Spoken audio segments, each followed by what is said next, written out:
उड़ती पतंग सा था वो,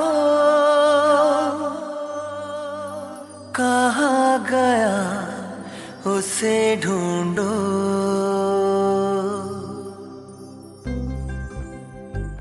He said, I'm very happy what you are doing, and Mukta, you have grown up now, grown up a lot and doing quite good. So I really remember him a lot, and he will be always in my heart. बहती हवा सा था वो, उड़ती पतंग सा था वो, कहाँ गया उसे ढूंढो। हमको तो राहें थी चलाती, वो खुद अपनी राह बनाता, गिरता संभलता मस्ती में चलता था वो। On top of trends in journalism, while all of us were in print, he moved on to television, and he excelled there. From television, we were all talking of digital. We all gave lip service to digital, but he actually hopped across, and he stayed there for a long time.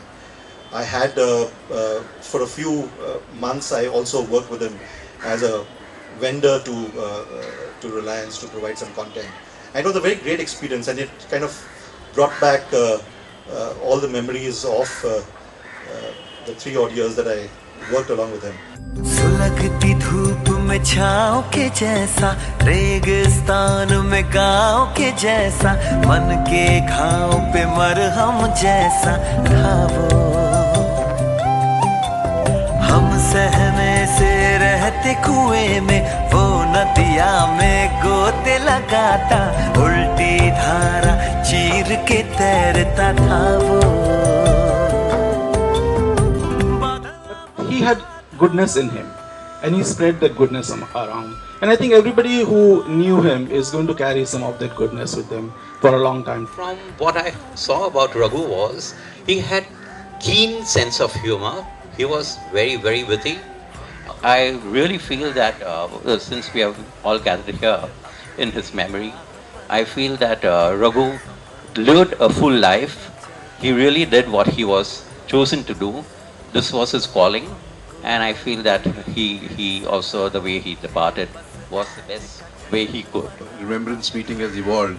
Brinda Valavalkar was the first to actually call me and say that Raghu had passed away. Suddenly I was shocked because just about 3-4 days before that we'd exchanged some messages on Facebook. And you won't believe it, I spent 2 or 3 years with Raghu in Economic Times, and it was those years where there was a lot of protest. We were trying to redefine what was journalism. There was the Dhirubhai Ambani coming up. He was writing those series for the Indian Express. All that was there. So with that backdrop, it was very intense, though just 2-3 years. After that, I lost touch with him, but the touch revived, and we kept on exchanging messages, email messages, couple of phone calls, but not really a very deep contact after the Economic Times days of the early 90s. So it was, it was this thing which was growing slightly, and it was a kind of a shock then Vrinda rang up to say that he had passed away. I didn't know that he had this, he'd gone through this period of illness, and so I was sort of talking on WhatsApp, and then I said, why don't a couple of people like Vrinda and others just have a private remembrance meeting somewhere. My first interaction with Mr. Raghunandan Dhar was in the year 2000, and we are of a much younger vintage than most of the speakers over here. We came in, 3 of us, as trainees, and we had just walked into the offices in Mumbai so that they would give us an internship. And I was with 2 other friends, and all of us were just talking, saying, no way they're going to take us. And then we said, we've got letters of introduction from our college for internships. And he just pointed to the door. And, we said, we go in there, and he said, yeah, just go. And it was Mr. Raghunandan Dhar. He was heading the organization.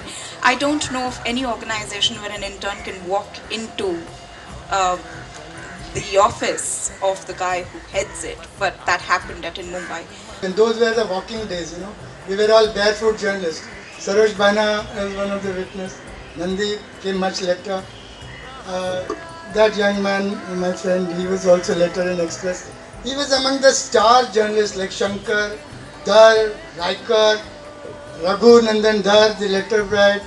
They were all journalists who we can call blue-blooded journalists, who would chase stories on foot. They were not causal journalists.